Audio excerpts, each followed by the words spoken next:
30 মে 1981। বাংলাদেশের মানুষ জানত তাদের প্রেসিডেন্ট চট্টগ্রামের সার্কিট হাউসে রাত্রি যাপন করছেন।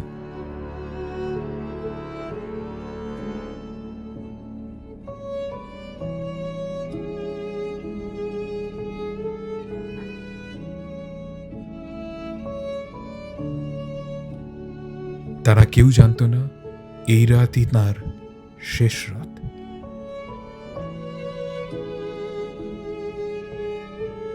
যখন জানল তখন লক্ষ মানুষ রাস্তায় নেমে আসলো। নেমে এসে তৈরি করলো এক শোক কাফেলা, যে শোকের কাফেলা বাংলাদেশ এর আগে কখনো দেখেনি এর পরেও। ক্ষমতা রাজনীতিবিদদের নিঃস্ব এবং নিঃসঙ্গ করে দেয়। আপনি আকাশচুম্বী জনপ্রিয়তা নিয়ে ক্ষমতায় আসবেন, ক্ষমতা আপনার জনপ্রিয়তা শুষে আপনাকে অজনপ্রিয় করে ছেড়ে দেবে। আপনি নিঃস্ব হয়ে যাবেন। এর উজ্জ্বল ব্যতিক্রমদের একজন ছিলেন জিয়াউর রহমান। জিয়াউর রহমানের কি এমন ম্যাজিক ছিল যে উনি যখন পৃথিবী থেকে বিদায় নিলেন তখন লক্ষ মানুষ তার জন্য আহাজারি করল, তার জন্য কাঁদল। কেন নিউ ইয়র্ক টাইমসের মতো পত্রিকা তাদের সম্পাদকীয়তে লিখল, প্রেসিডেন্ট জিয়া বাংলাদেশকে দুর্ভিক্ষ পীড়িত, সাহায্য নির্ভর একটা দেশের নেতিবাচক ইমেজ থেকে বের করে নিয়ে এসেছে। যে জাতি তাদের ভাগ্য উন্নয়নের জন্য নিজেরা নিজ হাতে চেষ্টা করে না, আল্লাহ তাআলা তাদেরকে সাহায্য করেন না। জিয়া এসে পলিটিক্যালি এমন একটা কাজ করলেন যেটা হচ্ছে অ্যাবসলিউট একটা ইউটার্নের জায়গা, গিভেন যে সে মিলিটারি ব্যাকগ্রাউন্ড থেকে এসছে। এবং সময়টা কীরকম ছিল 70-এর দশকে। 70-এর দশকে যারা মিলিটারি অফিসাররা টেক ওভার করেছেন অথবা কু করেছেন হোয়াটএভার সারা দুনিয়াতে, তারা দুইটা জিনিস করেছেন সারা দুনিয়াতে কমন। একটা হচ্ছে ওনারা অথরিটেরিয়ান রেজিম কায়েম করেছেন, একদলীয় শাসন অথবা সাদ্দাম হোসেন টাইপ অথবা লিবিয়ার গাদ্দাফি টাইপ শাসন ব্যবস্থা কায়েম করেছেন। দ্বিতীয়ত হচ্ছে তারা বলয় বেছে নিয়েছেন খুব সিরিয়াসলি। কেউ কেউ আছে খুব এক্সট্রিমলি ওয়েস্টার্নাইজড হয়ে গেছে, দালালি করেছে, আপনার দেশের স্বার্থ ক্ষুণ্ণ করেছে, অথবা ধরেন নাসেরের মতো ইজিপ্টের। আমরা চাই শান্তি, যাতে আমাদের দেশের সর্ব জায়গায় সব লোক শান্তিতে বসবাস করতে পারে, শান্তিতে কাজকর্ম করতে পারে, শান্তিতে ব্যবসা বাণিজ্য করতে পারে, শান্তিতে রাত্রেবেলা নিদ্রা যেতে পারে।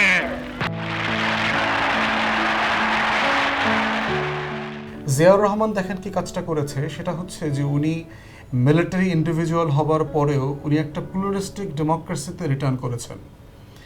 এইটা হচ্ছে তার পলিটিক্সের, যেটা বলি যে জিয়ার সিনথেসিসের কি মিথস্ক্রিয়া, যে তিনি এত পপুলারিটির সময়টাতে তিনি টেক ওভার করেছেন।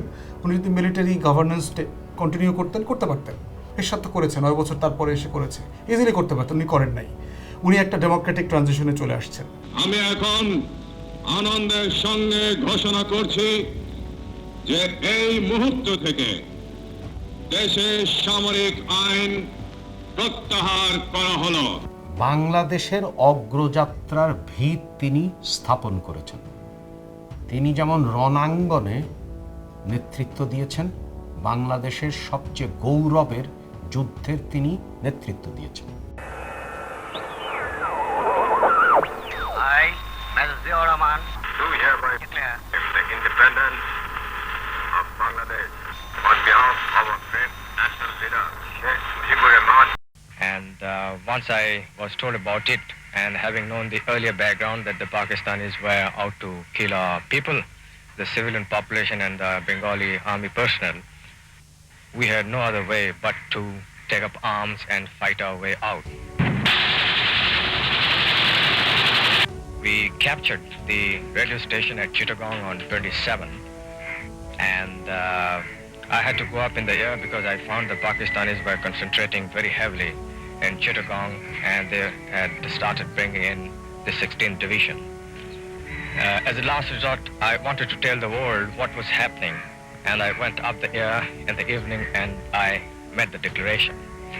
Having heard me over the radio, the other regiments of East Bengal Regiment and the East Pakistan Rifle and the police force also, they revolted.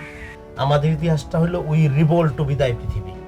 Zia Rahman যেভাবে যে উই রিভোল্ট বইলা বাঁচি কি মরি হিসাব নিয়ে দাঁড়াই গেছিল, আপনার বাচ্চা ছেলেটা 24-এ কিন্তু একইভাবে বিদায় পৃথিবী বলে দাঁড়াচ্ছে, ওই একই speed. As a youth, I see President Zia Rahman as a figure of action, discipline and visionary leadership. তিনি বাংলাদেশ বিনির্মাণ তথা নতুন বাংলাদেশ গড়ে তোলারও নেতৃত্ব দিয়েছেন। তিনি একটা যুদ্ধ বিধ্বস্ত অর্থনীতি পেয়েছেন, যেখানে দুর্ভিক্ষ ছিল, যেখানে মানুষের ভরসা, নিজের প্রতি আত্মবিশ্বাস চলে গিয়েছিল। দেশের লোক তো গরিব, প্রধানত এটি তার মূল কারণ ছিল যে দেশের লোকের অবস্থা যতদিন পরিবর্তন করে ততদিন আমিও নিজে অত বিলাসিতা পছন্দ করি না আর কি। আমার ছেলেদেরও কোনো সময় কোনো বেশি কাপড় চোপড় সে পছন্দ করতো না। আমরা সবসময় রেশনের চালই খাই, সবসময় চাল।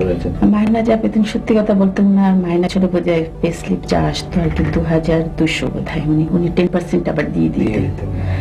তো তার মধ্যে থেকে আমাকে সে 2000 টাকা দিত, ওর মধ্যেই আমার সংসার চালাতে হতো। আমার ছেলেদেরও কোনো সময় কোনো রকম বেশি কাপড় চোপড় সে পছন্দ করতো না।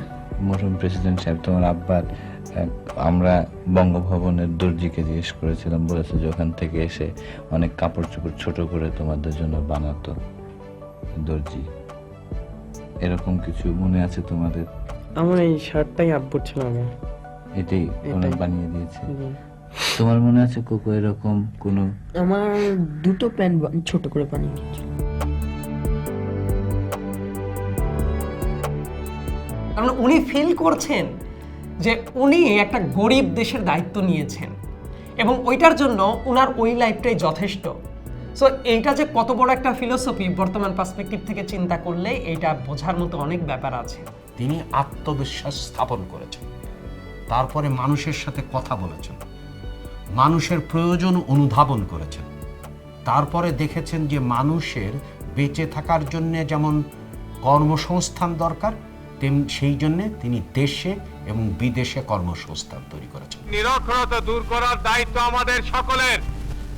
ইউনিয়ন কাউন্সিলগুলিকে সে দায়িত্ব নিতে হবে। খালি ঢাকা সরকারের কাছে ঠেলে দিলে হবে না। ঢাকায় সরকার থাকবে না, ঢাকা সরকার এখন গ্রামে থাকবে, গ্রামে গ্রামে ঘুরে বেড়াবে। আপনারাই সরকার হয়ে গেছেন, আপনাদেরকে দায়িত্ব নিতে হবে। পারবেন? বলেন।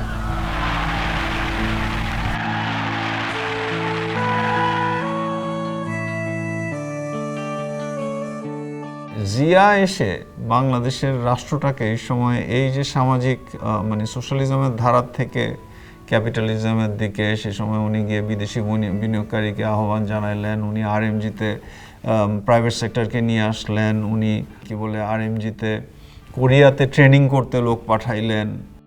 আজকে বাংলাদেশের অর্থনীতি যে কয়টা স্তম্ভের উপর দাঁড়িয়ে আছে তার মধ্যে অন্যতম হলো গার্মেন্টস, এবং এই গার্মেন্টসের সূচনা হয় প্রেসিডেন্ট জিয়াউর রহমানের আমলে। দেশ গার্মেন্টস প্রথম বাংলাদেশে গার্মেন্টস ব্যবসা শুরু করে। ইন্ডাস্ট্রি করার জন্য তো ওনার একটা জায়গা, বড় জায়গা দরকার ছিল। কালভার্ট এরিয়াতে জায়গাটা অ্যালোকেশন করা, এটা তো উনি ইচ্ছা করলেই পারতেন না, তো গভর্নমেন্ট যদি অপিনিয়ন না দিত, যদি ওনাকে সাপোর্ট না করতো, জায়গাটা পেয়েছেন। তারপর ওই সময় আপনার ইন্ডাস্ট্রিটা ডেভেলপমেন্ট করার জন্য এই 126 জনকে যে ট্রেনিংয়ে পাঠাইতে হবে, তাদের পেছনে যে খরচ হবে, তাদেরকে নিয়ে যাওয়া, নিয়ে আসা, পাসপোর্ট দেওয়া, এবং তাদেরকে ওই ঢাকা বিশ্ববিদ্যালয়ের আইবিএ অডিটোরিয়ামে নিয়ে ওরিয়েন্টেশন করা, সমস্ত কিছুর পেছনে তো যেহেতু উনি ড্রাইভিং ফোর্সে ছিল, আর ব্যাকগ্রাউন্ডে যে গভর্নমেন্ট ছিল, গভর্নমেন্ট যদি ওই সময় সাপোর্ট না দিত তাহলে তো এটা হতো না। আমার অর্থনীতির যে আজকের 3টা ফাউন্ডেশন, এর প্রত্যেকটা ফাউন্ডেশনের বীজ রোপণ করে গেছেন সে। প্রথম ফাউন্ডেশনকে দেখেন কৃষি। কৃষির আমার সবচেয়ে বড় চ্যালেঞ্জ ছিল হচ্ছে কৃষককে এম্পাওয়ার করা, বীজ কেনার টাকা দেওয়া, কীটনাশক কেনার টাকা দেওয়া, তারপরে হচ্ছে নতুন যে আপডেটেড টেকনোলজি এসছে এগুলোর সাথে পরিচয় করায়া দেওয়া। এর প্রত্যেকটা কাজ উনি শুরু করেছেন। ঋণের ব্যবস্থা করলেন, সুদমুক্ত ঋণ অথবা অল্প সুদে ঋণ দেওয়ার ব্যবস্থা করলেন। প্রেসিডেন্ট জিয়াউর রহমান যখন ক্ষমতায় আসেন তখন আমার কাছে মনে হয় যে ওনার স্পেসিফিক কিছু ভিশন ছিল বাংলাদেশ পুনর্গঠনের ক্ষেত্রে। তার ভেতর আমরা বলবো কৃষক নির্ভর অর্থনীতি এবং কৃষকদের সেই জায়গাটায় স্বাবলম্বী করা। দ্বিতীয়ত আমি বলবো যে ইন্ডাস্ট্রিয়ালাইজেশন, যেখানে গার্মেন্টস ইন্ডাস্ট্রি শুরু এখন যেটা আমাদের অর্থনীতির মূল চালিকা শক্তি, সেটার থ্রুতে কিন্তু উইমেন এম্পাওয়ারমেন্ট আরও বেশি এস্টাবলিশড হয়েছিল সেখানে। আজ আমরা গর্ব করে বলি যে নারী শ্রমবাজারে অংশগ্রহণ করছে, আমাদের রপ্তানিমুখী শিল্পযাত্রা ঘটেছে। এটারও গোড়াপত্তন করেন প্রেসিডেন্ট জিয়াউর রহমান। উইমেনকে চ্যারিটিতে না, বরং উইমেনকে এম্পাওয়ারমেন্টে উইমেনকে কনসিডার করা হয়েছিল। সেখানে তার উইমেনকে প্রোটেক্ট করতে হবে না, বরং উইমেন পার্টিসিপেট করবে। যেমন গ্রামের পর গ্রাম তিনি ঘুরেছেন এবং সেইখানে যেটা দরকার কৃষির প্রাণ অর্থাৎ পানি জল, সেইটার জন্য তিনি খাল কাটা কর্মসূচি গ্রহণ করেছেন এবং সবুজ বিপ্লব ঘটিয়েছেন। প্রেসিডেন্ট জিয়াউর রহমানের একটা ভিশনারি পলিসি ছিল ওয়ান ভিলেজ ওয়ান ফার্ম, মানে প্রতিটি ভিলেজে প্রতিটি গ্রামে একটা প্রোডাক্টিভ ফার্ম থাকতে হবে, এক বা অধিক, যেন ওই গ্রামের মানুষ নিজেদের খাদ্য নিজেরা উৎপাদন করতে পারে। 1 নম্বর, খাদ্য উৎপাদন দ্বিগুণ করতে হবে।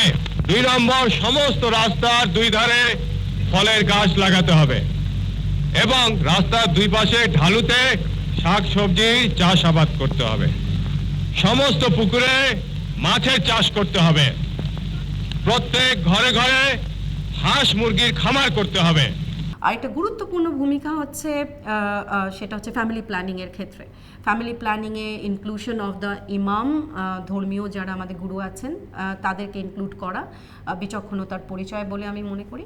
উনি ইমামদেরকে ট্রেনিং দিচ্ছেন, তারাই আবার গিয়ে সোসাইটিতে বলছে যে জন্ম নিয়ন্ত্রণ দরকার আছে, বিকজ এভাবে যদি বেড়ে যায় সো এই রাষ্ট্রটা খাদ্য সংকটে পড়বে। সে কিন্তু কোনো বলয়ে যায় নাই, ওয়েস্টার্ন ক্যাপিটালিস্ট বলয়ে সে যায় নাই, আবার টোটালি রাশিয়ামুখী যে সোভিয়েত ইউনিয়নের বলয় সেখানেও যায় নাই।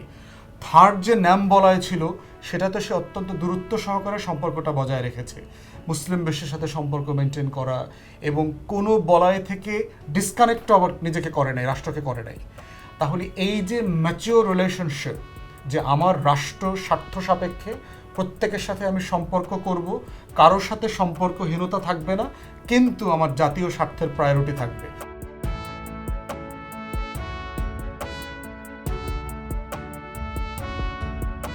ঠিক একই সাথে তিনি মার্কিন যুক্তরাষ্ট্র এবং পশ্চিম ইউরোপেও তিনি নিজস্বতা দেখিয়েছেন।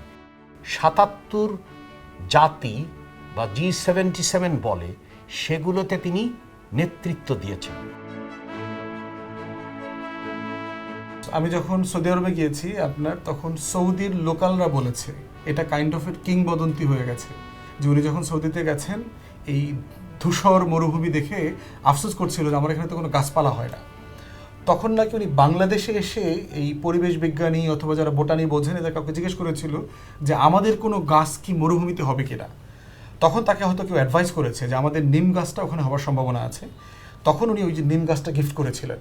এবং আমরা যে মক্কাতে গিয়েছি, আপনার রাস্তার মাঝখানে যে ওই ডিভাইডারটা থাকে, ডিভাইডারের উপরে পাশে প্রচুর নিম গাছের চারা দেওয়া আছে এবং ওইটাতে অনেক আরবরা আমাকে বলেছে এটাকে সাজারতু জিয়া বলে, জিয়া গাছ বলে।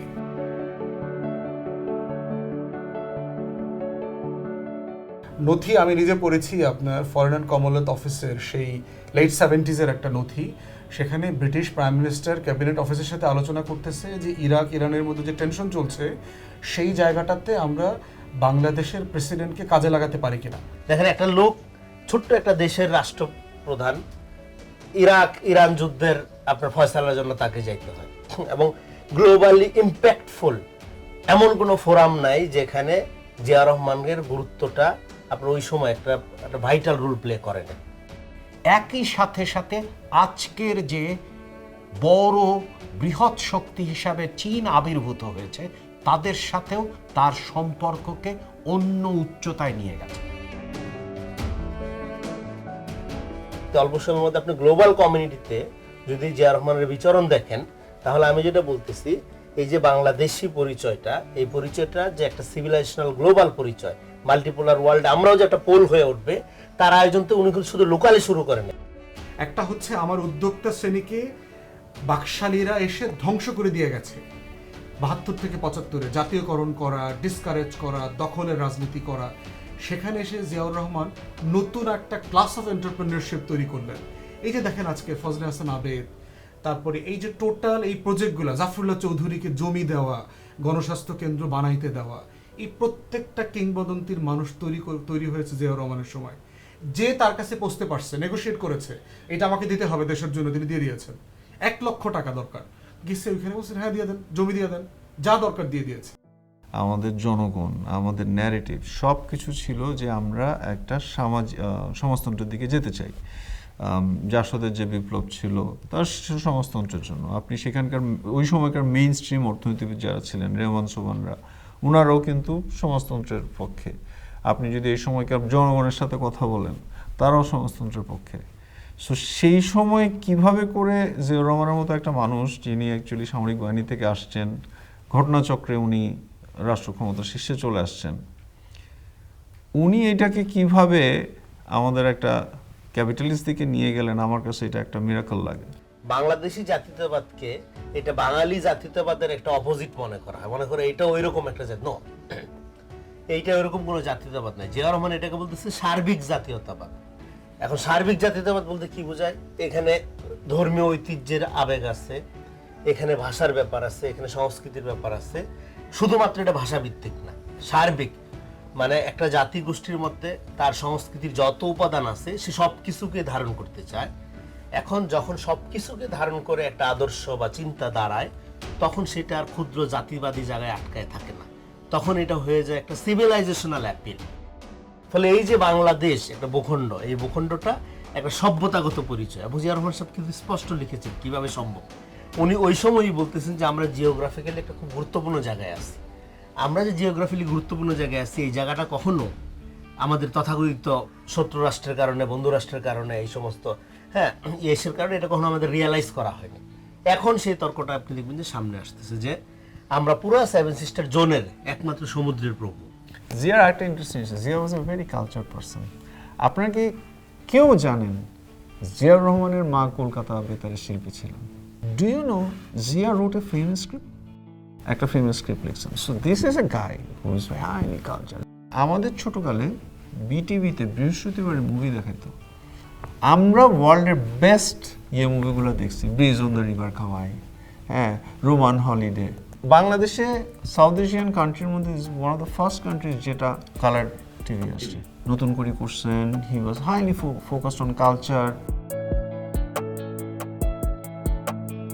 তো এই জায়গাগুলো যদি বিবেচনা করি, আমি জিয়ার রাজনীতিকে দেখি এই পলিটিক্স অফ সিনথেসিস, মিথস্ক্রিয়ার একটা সমন্বয় ছিল, যেটার কেন্দ্রে ছিল হচ্ছে মানুষ, আমার রাষ্ট্র, আমার দেশ, আমার জনগণ, এর প্রতি ভালোবাসা। এই পলিটিক্সটাই হচ্ছে বাংলাদেশের ঘুরে দাঁড়ানোর ভবিষ্যৎ।